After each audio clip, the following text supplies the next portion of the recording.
Hi, I'm Paul. I did a video the other day trying to talk about what the illusion is that we live in. And I had some responses like the illusion is the separate self. That's what the illusion is. And I hear many people talk about this in different ways, this illusion.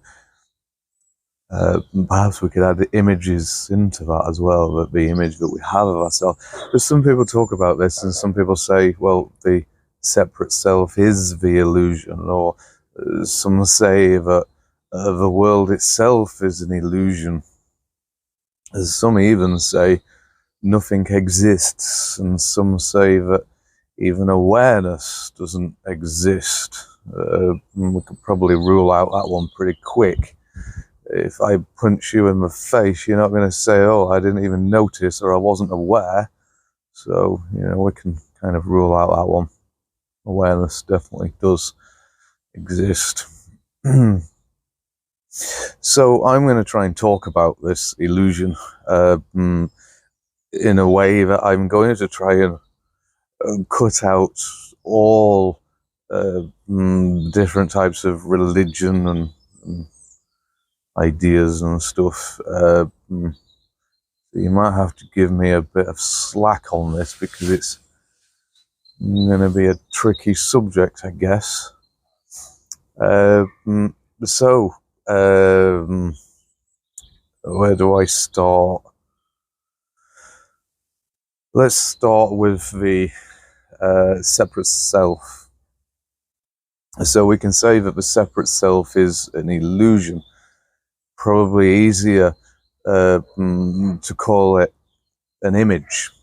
We could say it's an image made from memory, and memory is made from environment.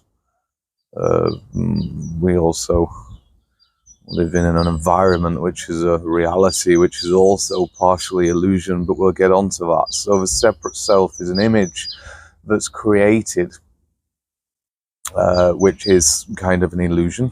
Some say that you can't get rid of this because it's already not there, but it is there as an illusion. The only trouble is if you try to get rid of this, you're using the same mechanism to get rid of it as what it's made from in the first place, which is thought. Or try to get rid of it, you're just creating an image that you've not got it. So therefore it still comes from the same place. So the separate self is an image that is created, that some say that you create. But if we said that I create this image, then I would have to say that there is an image maker, which would be me, and then I would say that that would be the separate self that's creating multiple illusions. But you see, the image maker is the image itself. You see, if I have a thought, let's say the thought, I like, you see, that implies that there's an I there who likes, but the I is the thought. So all there is the thought I like. That's it. There's not an I that's saying I like. The thought is the thought. The thought maker is the thought. The image maker is the image. So we could say we've built up an image for ourselves, or an image of the self, let's say, which is only an image, which obviously is an illusion. And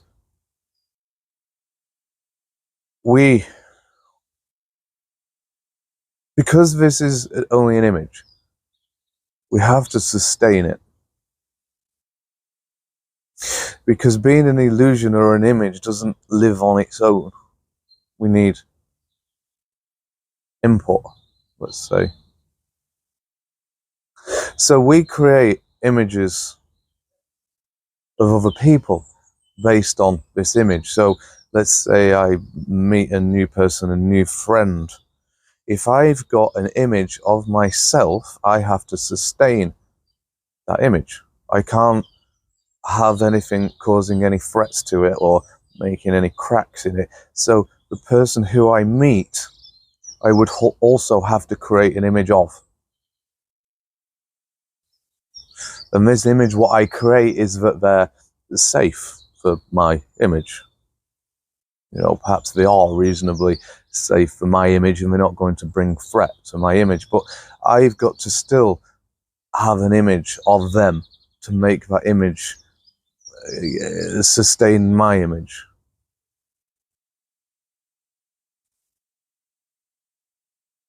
We can also call all of this self-centered, but I hopefully want to bring up that a little bit later.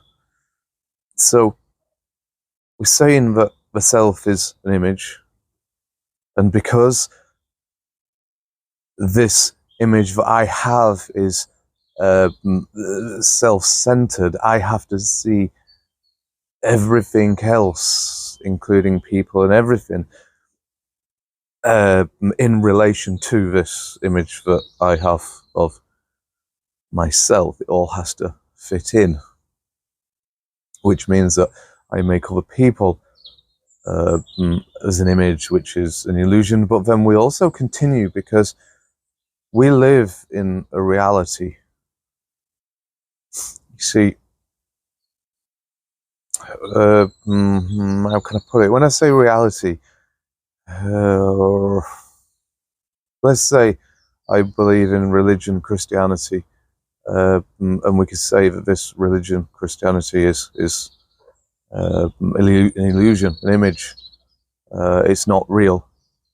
It's based on thought and ideas, which is also image as well.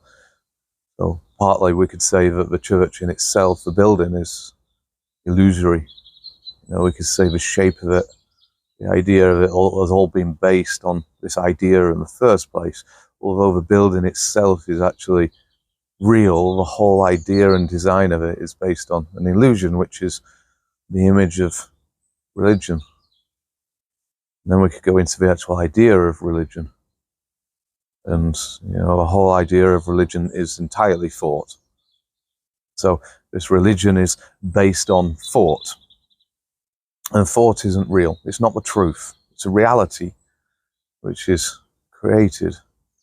And we could also see this in everything else, politics and, you know, spirituality, non-duality, the whole lot. The whole lot is, even non-duality, I don't know, you're not really going to want to hear that, but the whole of it is based on thought, which is a reality, which is also an illusion. We could say that the only thing that isn't in the illusion would be the truth. You see, the truth is just anything that isn't made or designed by thought. You see, in trees, the ground, and ponds, and stars, fire, water. See, all that isn't made by thought. That kind of has some truth, life, love to it. But anything added on top with thought is just illusory. So we're living in a reality designed by thought. And our image is based on a position in that reality.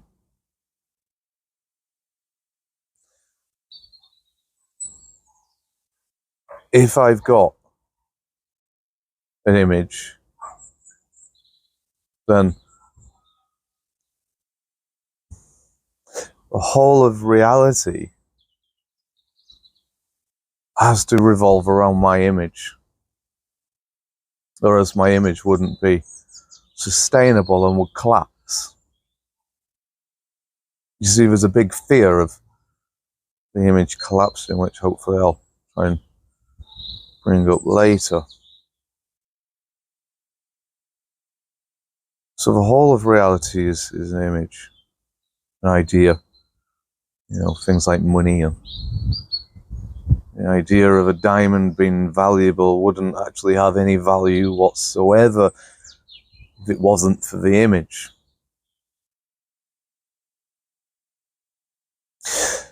So my image, my own personal image, starts off with self-centeredness, and the whole of everything that I do and see in reality has to revolve around my self-centered image. So I'm going to move on to self-centeredness.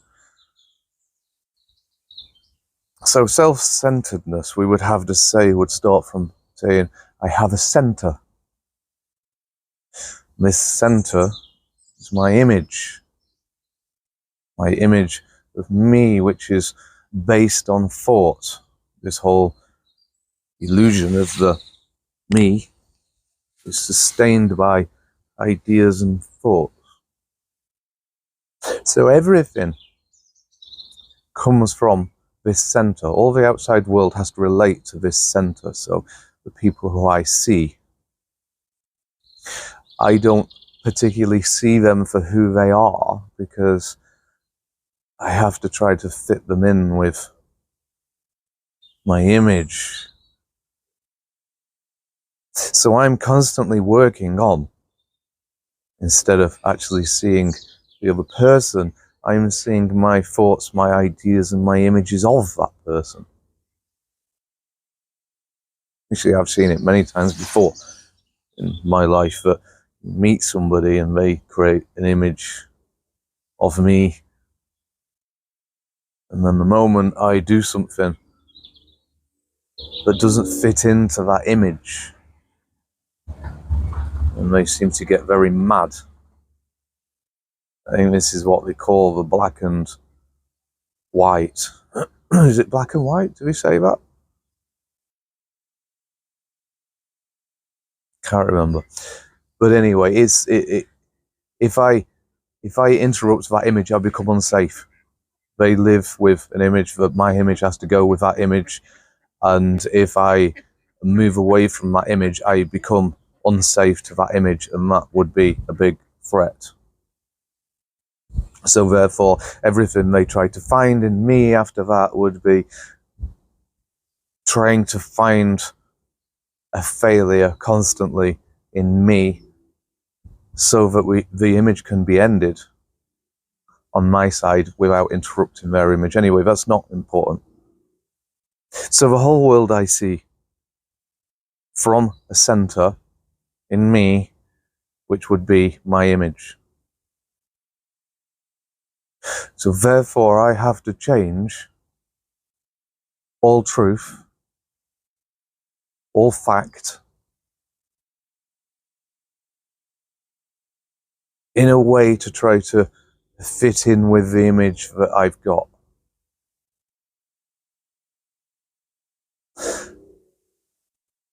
And because the image isn't the truth, and the truth is always trying to show itself, which means to keep my separate image, I've always got to fight the truth, make everything fit into my image. Which is where all this thinking, constantly thinking, causing stress and anxiety and so on, is coming from, because the truth always tries to seep in. Can't get rid of the truth. So as long as I have this image of myself, which is the center, tries to turn everybody and everything into a relationship to this image, which is only an illusion, my illusion, that I would say I created, but it wasn't me who created it, because it wasn't an I in the first place. It's just the image that perhaps made me feel secure in the environment.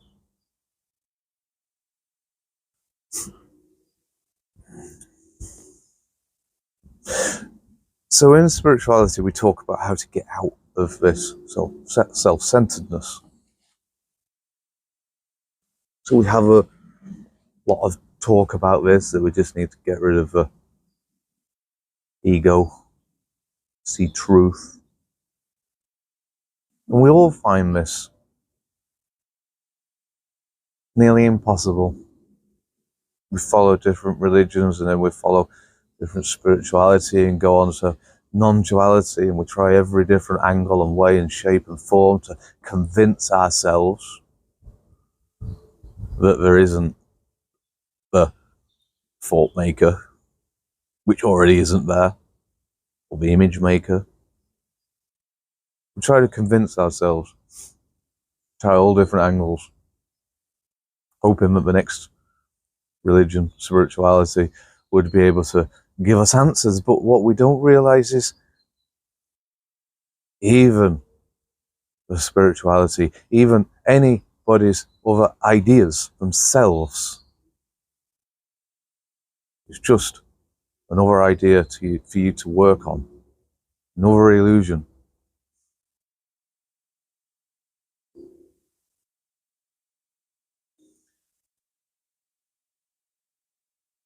So, why is it that we keep on chasing and chasing different religions, different spirituality, but we're just too afraid to let it go? You see, the image maker, which is the image, is an image, and it is possible. Drop it. Like, just totally drop it.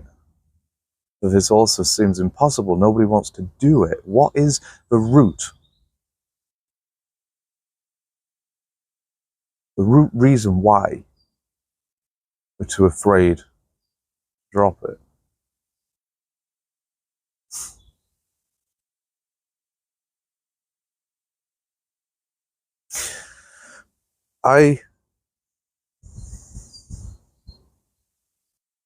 I've seen this in a lot of people. I don't know how that I've missed it up to now, because it's so obvious. And it's also very scary for people to see. They will do everything to avoid me trying to point at it. Now, I guess what I'm about to say might not be great for overly sensitive people. So maybe, don't watch the rest of this.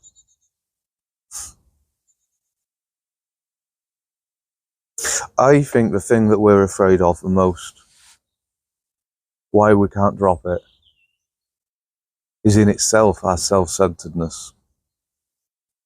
I've spent my whole life being self-centered, which means that every thought, every action, every interaction with everybody, even allowing bad things to happen, all the bad things that I've done, all the lies that I've told, all came from my self-centeredness. And I was oblivious to the problems that the lies and the deceit and so on cause to others.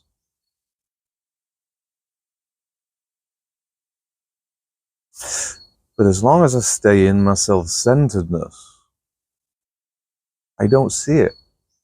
I can keep on running away from the crap I've caused, the crap I've dismissed as well, everything that goes on in the world, all the sorrow and misery.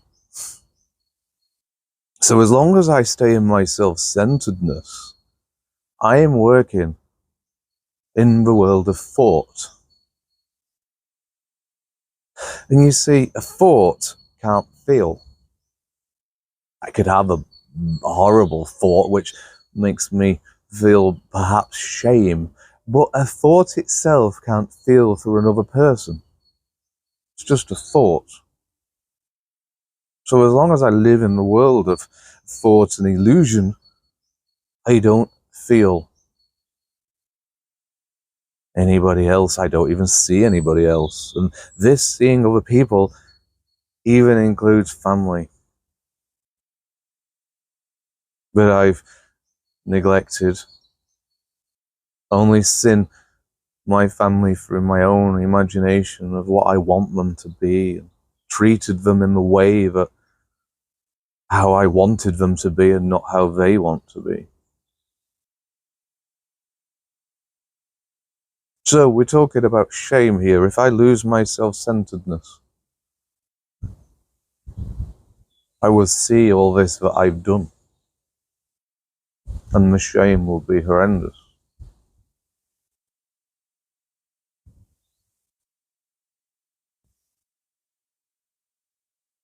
So I really do think the very thing that's holding us back from dropping this image of ourselves is actually seeing the truth of what our behavior has been. Not just our behavior, not just our behavior to ourselves, or what problems I've caused, but problems I've caused to others. Problems I've seen other people cause to other people and not done anything about. Problems I've watched happen in the world. A whole lot. And I'm pretty sure we call this, don't we call it the dark night of the soul? I've been through it. Tremendously horrible.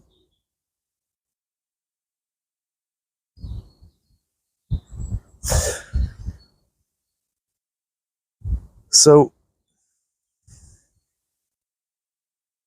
I think we're constantly trying to find these new stories of spirituality and so on because they give us comfort. You know, I could just find this next story that the next person tells, and that'll give me just a little bit longer that I don't have to face my own crap. And then get bored of their religion and I just find that next person. That next person might just find the answer when the answer already there. We're too afraid to see ourselves.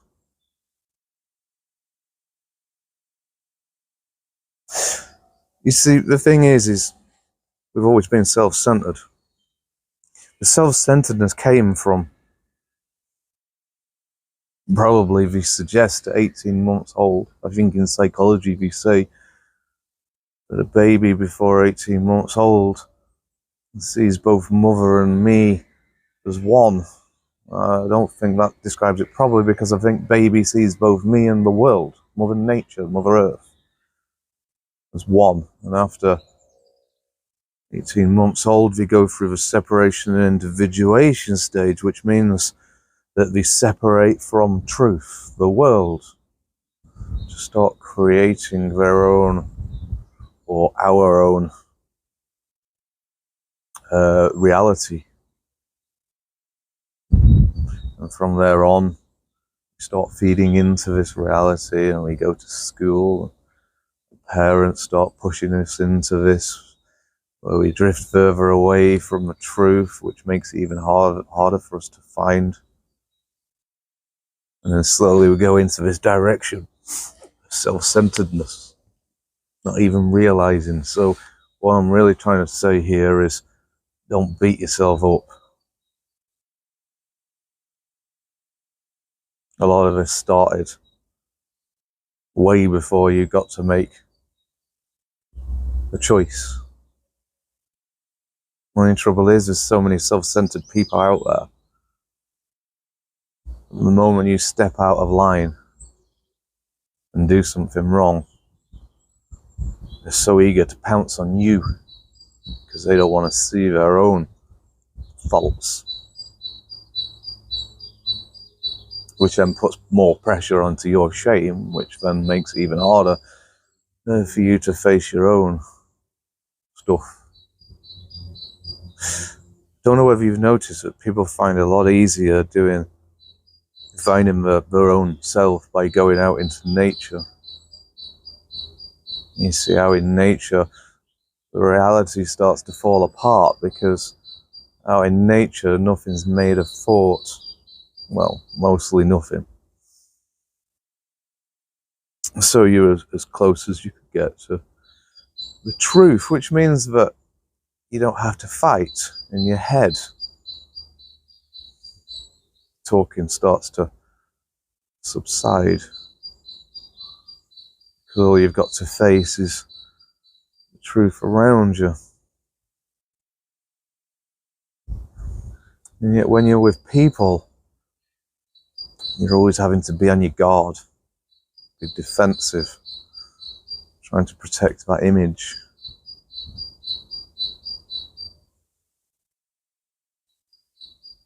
I think that's probably why the monks find it a lot easier to find peace with themselves, because they isolate themselves. Anyway, I think I've run out of things to... No, I haven't. I don't know why this relates, actually, but let's talk a little bit on narcissism, because narcissism is the most extreme form of having an image. You see, narcissists have an image of themselves, or they create an image of themselves. So when you meet a person who's on the narcissistic level of reality, let's say, they first start showering you with gifts and comments, trying to draw you into their image. They're trying to sell you a product, their image. And then you start to become attached to that image, and you start feeding into their own image until you don't, and then you become a threat. The main part, I guess, what I'm saying here is, with narcissistic people, it does certainly seem that they want to continue going into the image. You see, I've never met a narcissistic person who will even listen to a single word I have to say about truth. Not a single word. It seems they continuously want to go in. There's another personality disorder called borderline personality disorder.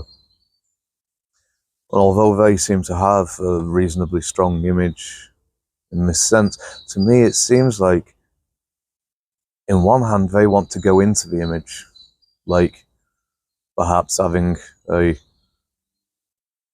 a relationship with one individual person, but on the other hand, they also seek things like spirituality.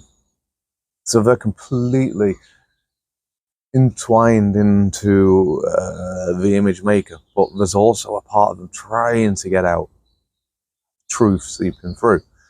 There's also another personality called schizoid personality disorder. To me, I think they never bought the image.